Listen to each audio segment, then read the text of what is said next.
Come on, Wendy. There's spots here. Wendy, come on.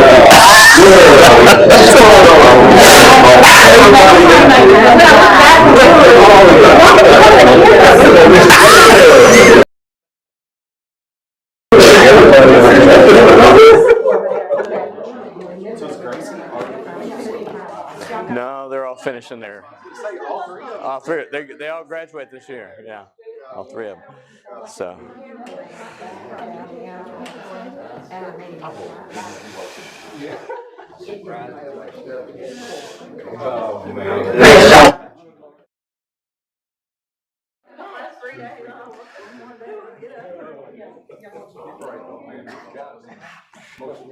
Wow, we're still missing some people.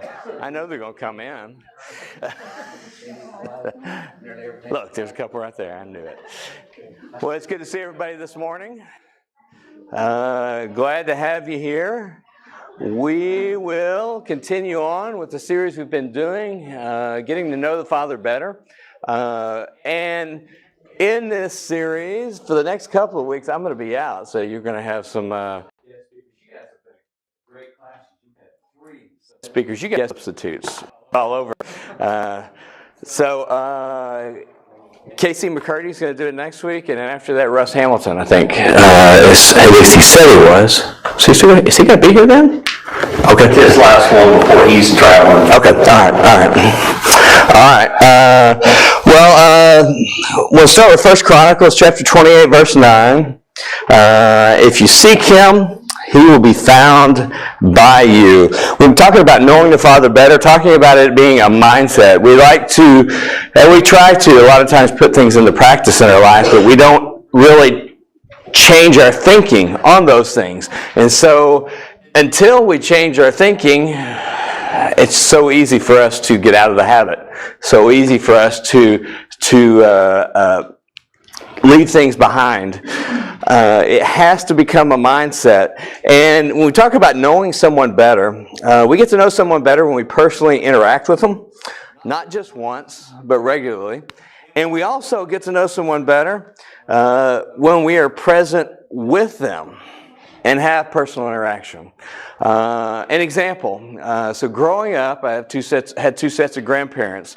One set of grandparents were my next door neighbors. I spent an enormous amount of time with them because at home, me and my brother would start to fight. It was either get in trouble or go to your grandparents' house. So I was always at my grandparents' house. And they always had Dr. Pepper anyway, so it worked out well. Didn't take many chores to get a Dr. Pepper out of my grandma. My other set of grandparents lived in Midland, which was a 10-hour drive from where we were. We saw them once a year. When I was in college, I was coming home from college at Oklahoma Christian. I decided to swing by there once, and I stopped and stayed 2 or 3 days. I learned more about my grandparents in that one trip than I had learned my entire life about them. Because I was there, it was just me, and I had personal interaction with them. There's always room to get to know someone better, especially when we're talking about the Father. And today I want to talk about knowing the Father better through encountering His glory. And we're going to look at several examples. If you started at Exodus chapter 33. Exodus chapter 33, to give you a little background. So God gave the people of Israel the covenant. And the tabernacle was constructed, set up. Along with the Ark of the Covenant, the priests were installed, and then the people failed by worshiping the golden calf. So correct worship is established, and the people fail at it, and then we get to Exodus chapter 33. Exodus chapter 33. Starting at verse 7, we're going to read a shorter section, but don't worry, I have a lot of longer sections later on in the class. Chapter 33, starting at verse 7. Now Moses used to take the tent and pitch it outside of the camp, far off from the camp. And he called it the tent of meeting. And everyone who sought the Lord would go out to the tent of meeting, which was outside the camp. Whenever Moses went out to the tent, all the people would rise up. and each would stand at his tent door and watch Moses until he had gone into the tent. When Moses entered the tent, the pillar of cloud would descend and stand at the entrance of the tent, and the Lord would speak with Moses. And when all the people saw the pillar of cloud standing at the entrance of the tent, all the people would rise up and worship, each at his tent door. Thus the Lord used to speak to Moses face to face as a man speaks to his friend. When Moses turned again into the camp, his assistant Joshua, the son of Nun, a young man, would not depart from the tent. So when Moses enters the tent, a pillar of cloud descends and stands at the entrance. And the Lord would speak with Moses. So I'm going to start with a question this morning, and there's no right or wrong answer, so those are the best kind. Why did God draw so much attention to this event when Moses would go out to the tent? What was his purpose in drawing that much attention to what was going on? Because it did. We have this cloud go down. I'm sure it was an amazing sight into the front of the tent. Any thoughts or ideas? I would think it would, for sure, keep reinforcing the leadership of Moses. Okay, very good, yeah. Yeah, it would reinforce the leadership of Moses, yeah. I also think it was the opposite of that too. It's all about God saying, this isn't about Moses, this is about me. Right. That's very good too, yeah. You know, one of the things I think we can learn in this section is that the Lord wants the people to pay attention when He speaks, and it goes to both these things that you're talking about. He wants us to pay attention when He speaks. Similar thing happened to Moses earlier in the book. If you turn over to Exodus chapter 19, Exodus 19, starting in verse 16. Bless you. So,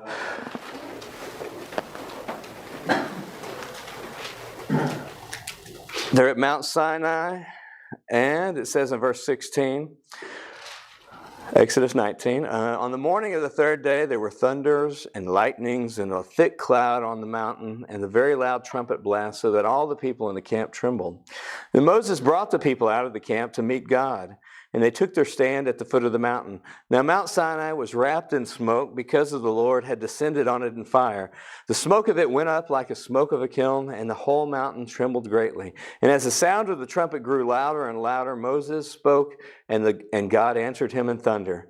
And the Lord came down on Mount Sinai to the top of the mountain, and the Lord called Moses to the top of the mountain, and Moses went up.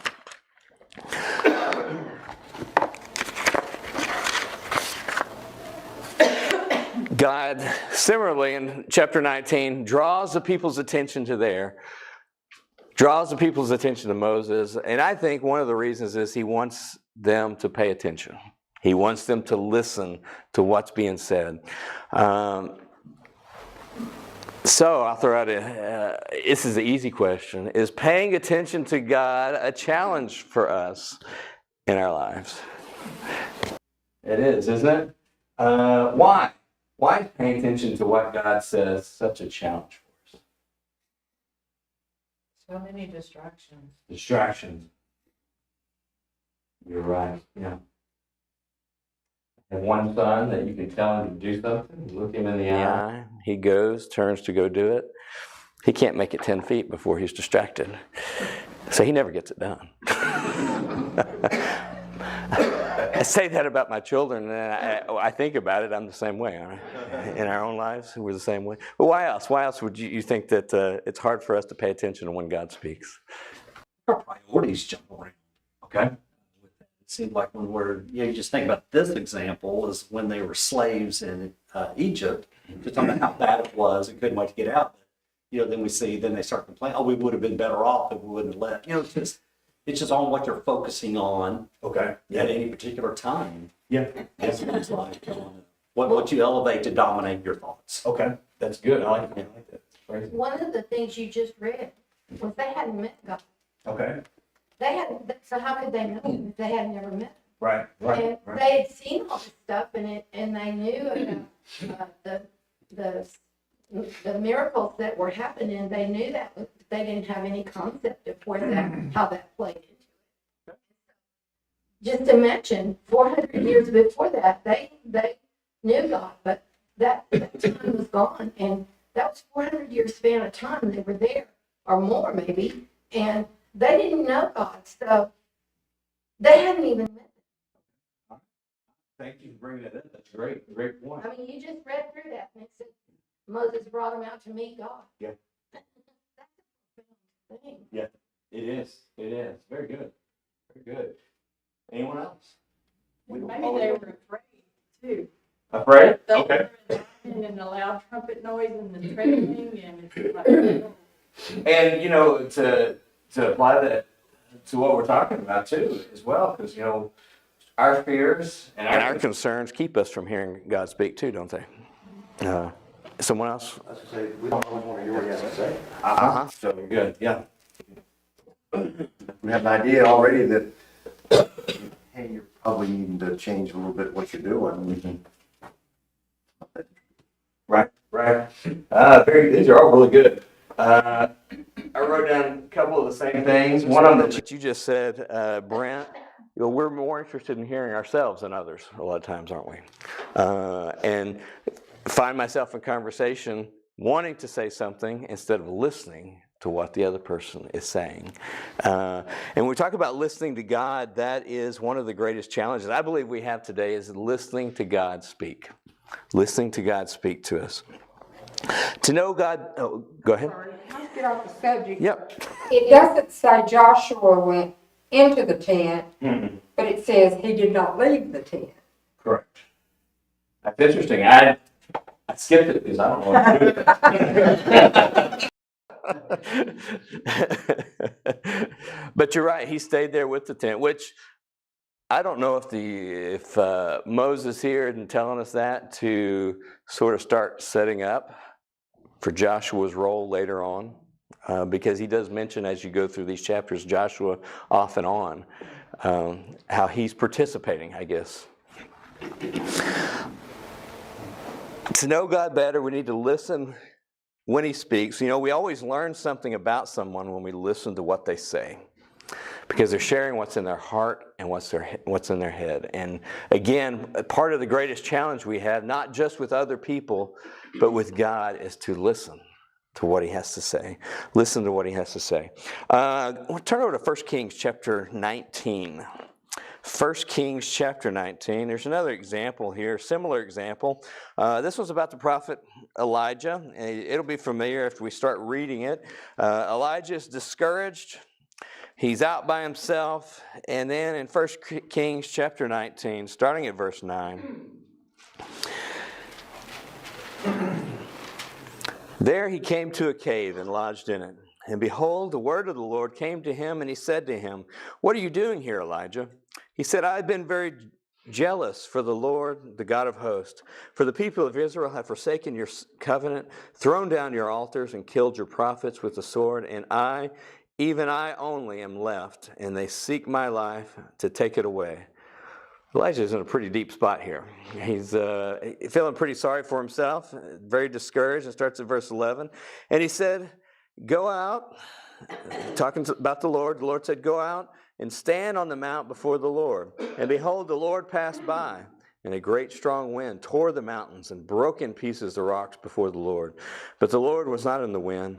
And after the wind, an earthquake, but the Lord was not in the earthquake. And after an earthquake, a fire, but the Lord was not in the fire. And after the fire, the sound of a low whisper. And when Elijah heard it, he wrapped his face in a cloak. He went out, stood at the entrance of the cave, and behold, there came a voice to him and said, "What are you doing here, Elijah?" He said, "I have been very jealous for the Lord, the God of hosts, for the people of Israel have forsaken your covenant, thrown down your altars, and killed your prophets with the sword. And I, even I only, am left, and they seek my life to take it." And the Lord said to him, "Go, return on your way to the wilderness of Damascus, and when you arrive, you shall anoint Hazael to be king over Israel." And he goes on and tells him some other things in verse 18. It says, "Yet I will leave 7,000 in Israel, all the knees that have not bowed to Baal, and every mouth that has not kissed him." So again, another example of God speaking. It's interesting that God showed up to help one person, and he showed up in a big way. He showed up to encourage and to confirm this person's faith, Elijah's faith. I think he does the same for us today. He's that concerned with every single one of us that he's willing to show up and encourage and confirm our faith. So a question I have for you all: why did God do these things here for Elijah? What was the purpose?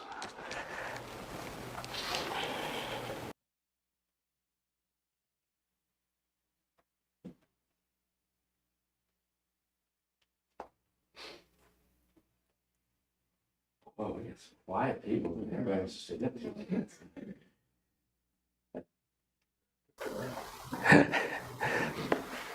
What was his purpose for doing these things?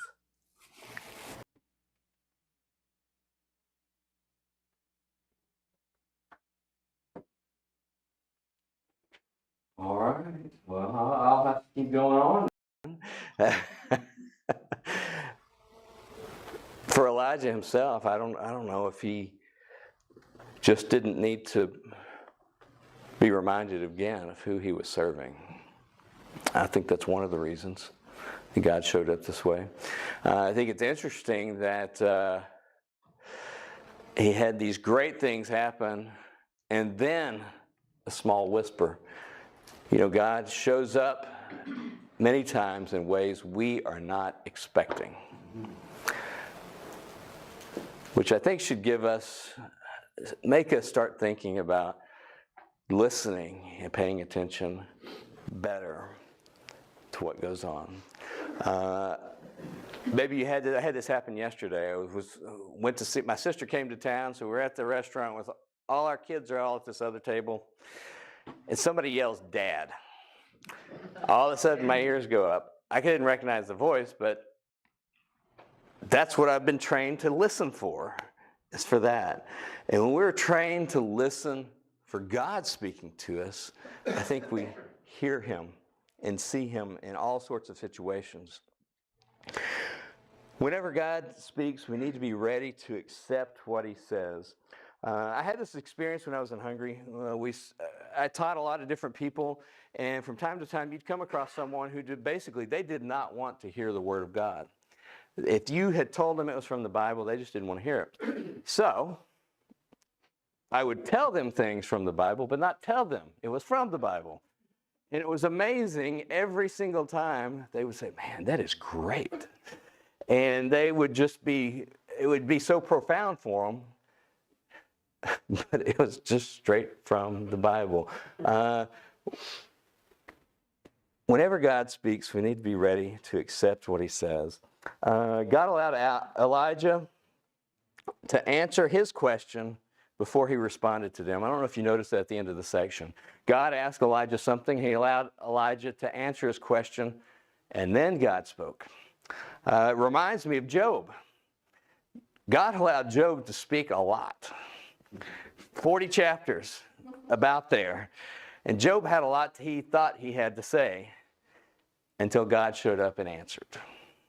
And after that, one of my favorite verses at the very end of Job just basically says, "I was wrong. I'm going to be quiet. You're God." And that's how he ends it.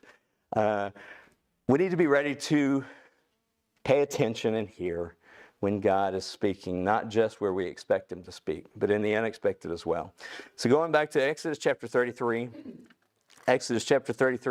the presence of the Lord, something else we can learn, the presence of the Lord has a response of worship. In chapter 33, verse 10, it says, "When all the people saw the pillar of cloud standing at the entrance of the tent, all the people would rise up and worship, each at his tent door." It's interesting that when the Lord was present, the people responded, and their response was worship when the Lord was present.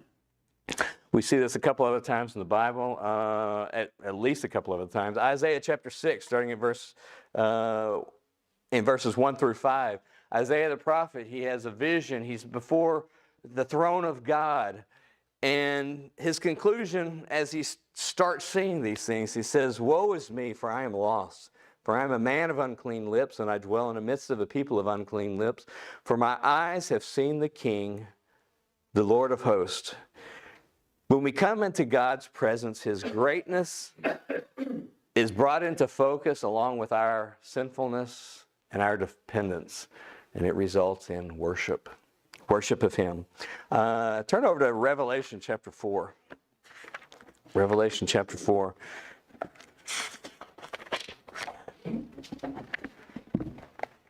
It's one of my favorite chapters in Revelation. Of course, I don't understand everything in it, but that's okay. Because, like I've talked about before, I believe God gives us a small window to view some of the things in the afterlife. I don't see all of them, and I don't understand all of them, but I can see a small few. And this is one place where He gives us that view. First 7 verses is John is setting up the scene for us. He's telling us who the players are, who's present before the throne, and then starting in verse 8, the action starts. So we're going to read starting in verse 1. He says, "After this I looked, and behold, a door standing open in heaven. And the first voice which I heard speaking to me like a trumpet said, Come up here, and I will show you what must take place after this. At once I was in the Spirit, and behold, a throne stood in heaven, with one seated on the throne. And he who sat there had the appearance of jasper and carnelian, and around the throne was a rainbow that had the appearance of an emerald. Around the throne were 24 thrones, and seated on the thrones were 24 elders, clothed in white garments, with golden crowns on their head. From the thrones came flashes of lightning and rumblings and peals of thunder. And before the throne were burning 7 torches of fire, which are the 7 spirits of God. And before the throne there was, as it were, a sea of glass like crystal. And around the throne, on each side of the throne, 4 living creatures full of eyes in the front and behind, and the first living creature like a lion, the second living creature like an ox, and the third living creature with the face of a man, and the fourth living creature like an eagle in flight. And the 4 living creatures, each of them with 6 wings, are full of eyes all around and within, and day and night they never cease to say, Holy, holy, holy is the Lord God Almighty, who was and is to come. And whenever the living creatures give glory and honor and thanks to Him who is seated on the throne, who lives forever and ever, the 24 elders fall down before Him who is seated on the throne and worship Him who lives forever and ever. They cast their crowns before the throne, saying, Worthy are you, O Lord our and God, to receive glory and honor and power, for you created all things, and by your will they existed and were created.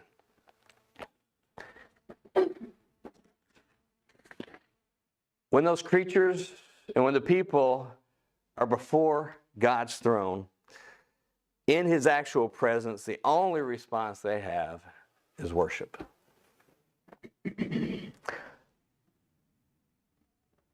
Maybe this is why heaven will involve praising God so much. Because to be eternally in His presence is just going to demand worship from us. That is the response, the natural response from us. So, what else can we learn from Exodus chapter 33? Exodus chapter 33.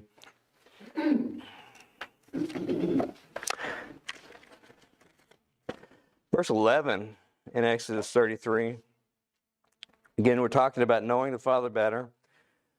Verse 11 says, The Lord used to speak to Moses face to face as a man speaks to his friend.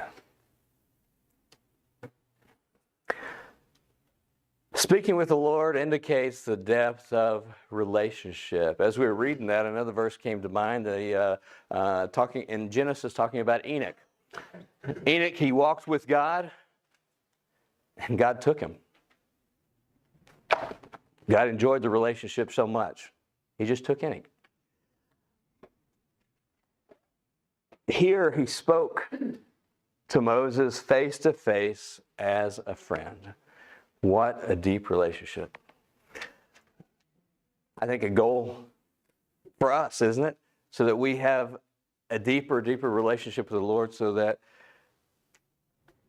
we are speaking with Him as a friend, speaking with Him face to face. Hebrews chapter 1, starting at verse 1 says, "Long ago, at many times and in many ways, God spoke to our fathers by the prophets.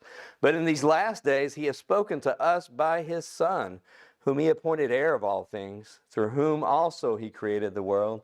He is the radiance of the glory of God, the exact imprint of His nature, and He upholds the universe by the word of His power." I think it's interesting the Hebrew writer starts his book with this because he talks about in the past, God used prophets, He used others to speak to us. This is an exception we've read about Moses, where He's speaking face to face with Moses. But he said, God was He was speaking through someone else, but now it's become more personal because He's speaking through His Son to us. So some of that distance has been decreased. And as we go through, David brought up a question weeks ago. David, I want you to know I've still been studying about that question. I read all of Hebrews looking at that question. I got some good verses for you out of there. But the distance between us and God has been reduced greatly because of His Son, making our relationship more intimate with Him.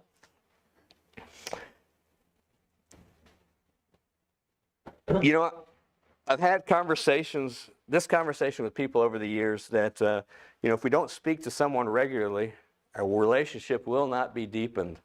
I've had this friend for years, but it's sort of a one-way relationship.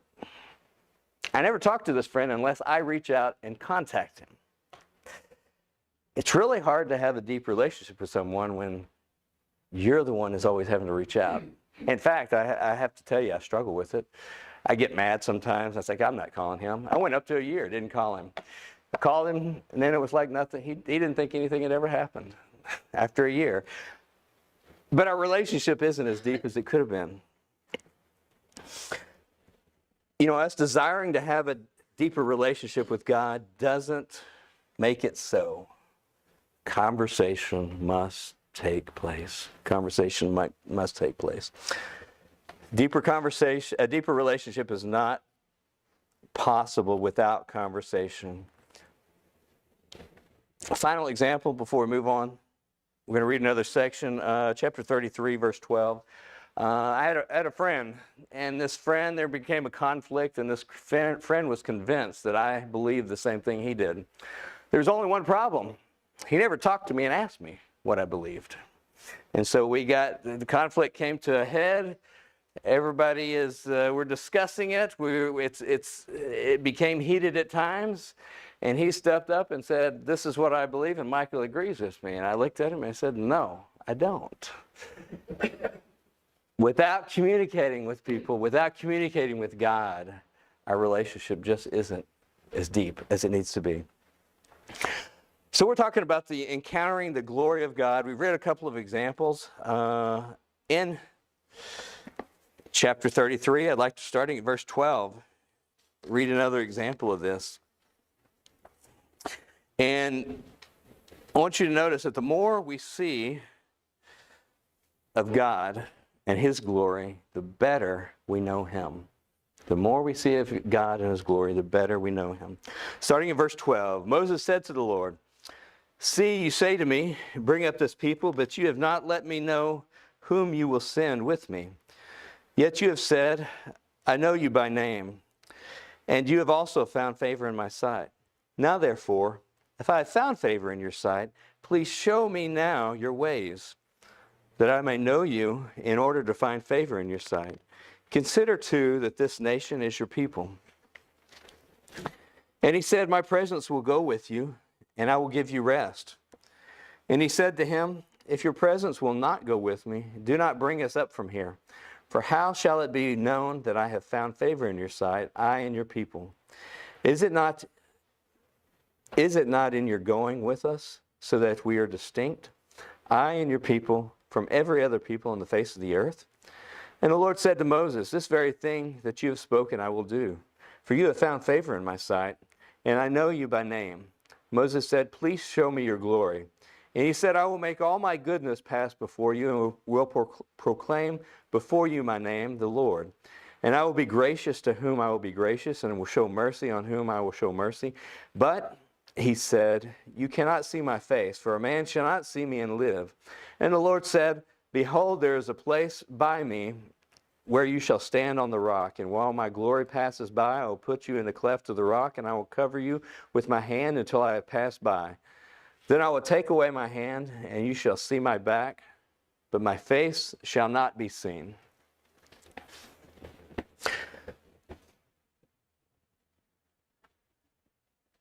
The more we see of God and His glory, the better we know Him.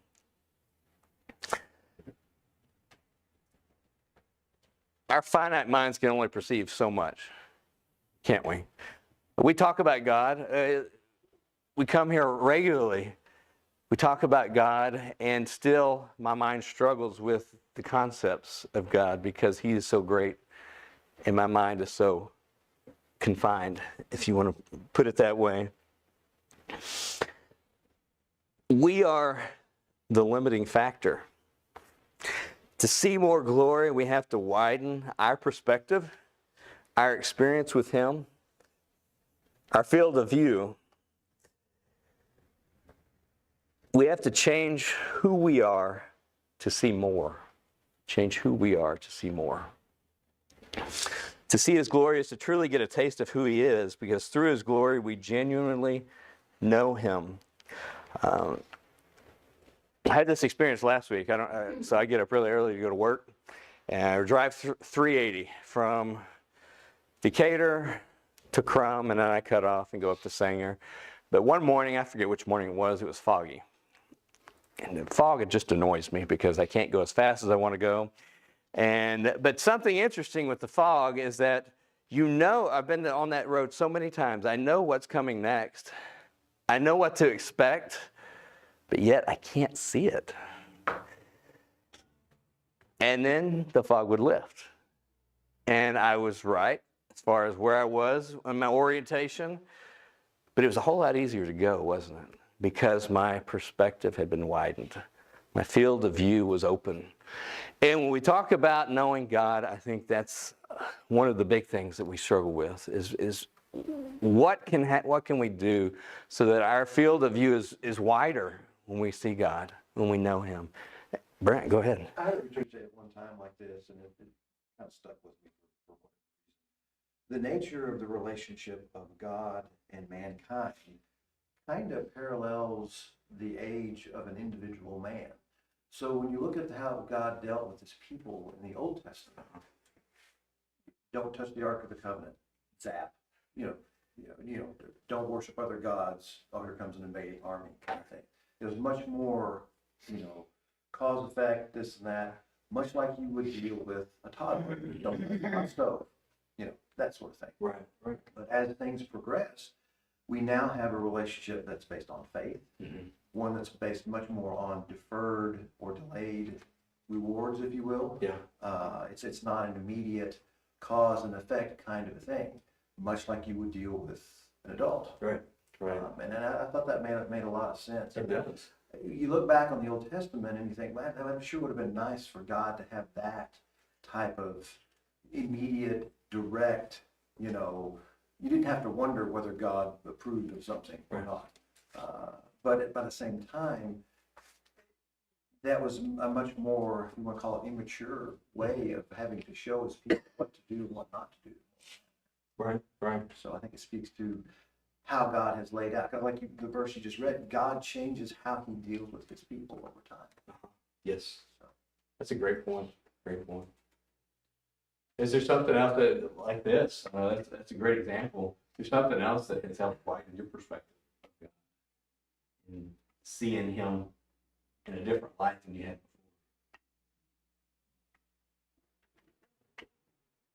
before. Well, I think you have all these examples, your brothers and sisters around.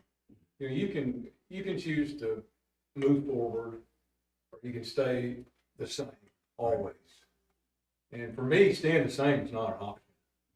I mean, because I wasn't any good. I mean, you know, I pretended to be good, and I did all the right things and said all the right things. Deep down, I was doing them for the wrong reason. Did you watch that movie, Jesus Revolution? Some of you went to see it, but it was real cool about hippies. I grew up in a hippie. It's kind of a semi-hippie. But, you know, it's the same where Kelsey Grammer, he was inviting all these hippies to his church, a little Calvary cathedral. And they started getting more and more. Well, this upset the elders very much because they were stinky and smelly and spilling stuff and tracking stuff. And so they decided, you know, you can't do this. Well, one Sunday, there were so many hippies there, they were outnumbered all the good people. And the good people were very upset about it. And so they all stood up and said, I've had it, you know, you ruined this church. And him and his wife walked out. And so you could see every one by one, they were all going to do that. One of the other elders, he got up. He turned around and he changed his mind. He went over and sat by the hippies. And that was a great scene because used to, I would have been the one that got up and walked out. Right. But not anymore. But if I hadn't have stayed and tried to learn and tried to deepen my relationship with Jesus, it wouldn't have ever happened. Right. And that's how we get a relationship, you know. That's a great example, you know, staying and working on Yeah, it. stay, don't give up. Very good. Anyone else that has widened your perspective on the Father? See him, little things. Okay. The wildflowers. He sent me a heart and clouds the other day. If we'll pay attention, it's there. Yeah. And it's meaningful to me. Yeah. A lot of it is learning to pay attention. Learning to pay attention. What's it? Very good. Chapter 33, verse 13. Two more, and then we'll wrap up today. So seeing God's ways means that we know him better, seeing God's ways. Chapter 33, verse 13 says, please show me your ways that I may know you. Show me your ways that I may know you.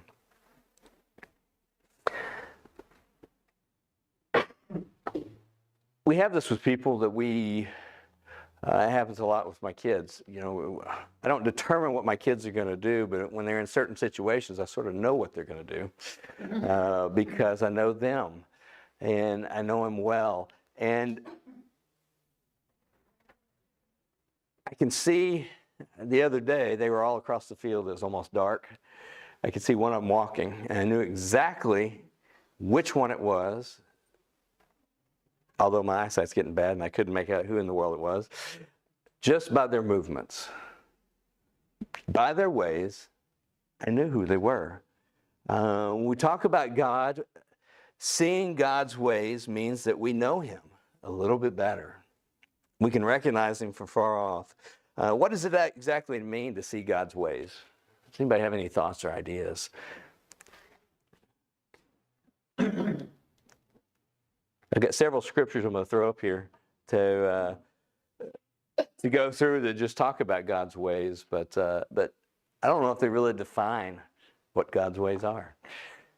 You have to look for them. Okay, you got to look for them. And the scripture I think of is Ephesians 5:1, where it talks about be imitators of God, which is a hard concept to grasp, but it follows up as dearly loved children. So I think that's always an interesting perspective.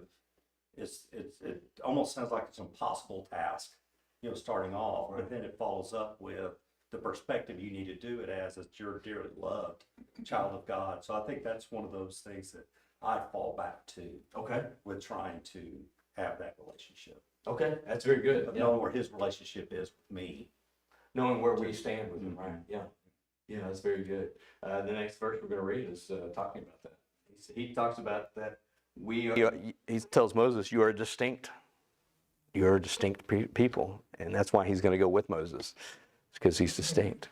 Someone else. Yeah, go ahead, Greg. So one of the verses that always comes to my mind is, I think we talked about last week was, my ways are not your ways, and my thoughts are not your thoughts. It's almost like, if you want to know what his ways are, it's opposite of what we think in a way. Like, what our first inclination is as humans, although we're created in image in certain ways, but, our the things that we have to deal with and the temptations that we have to face and the way that we naturally respond in a lot of ways are opposite of what God wants.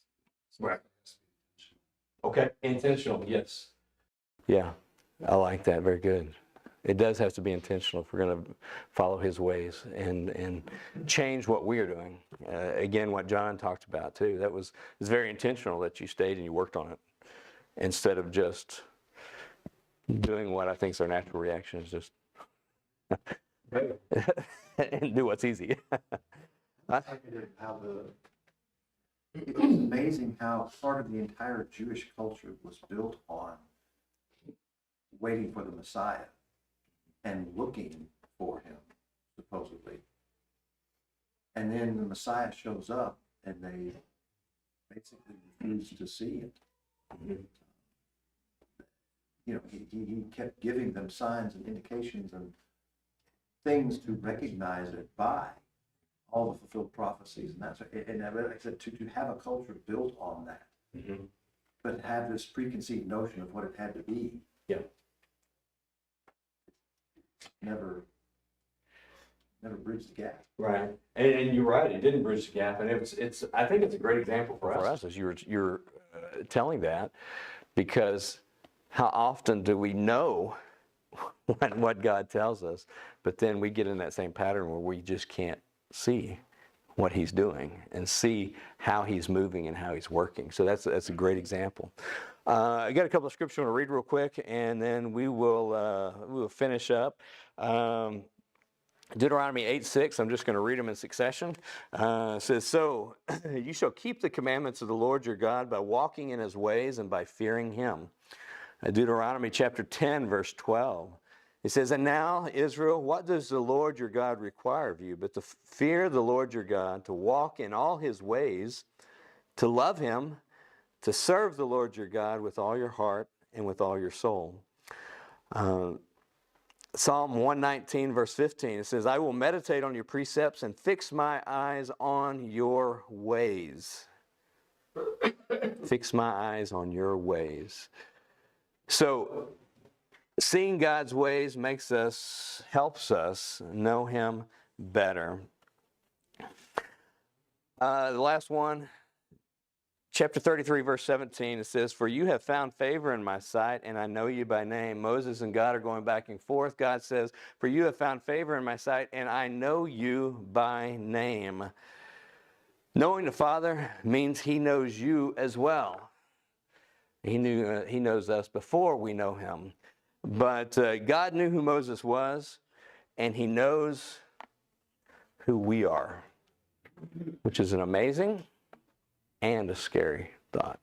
That he knows me, and he's waiting for me to know him more. So this week, as we go throughout our week, I hope that we are intentional, as we've talked about, and we try to know the Father better. So thank you all for your thoughts and your comments today.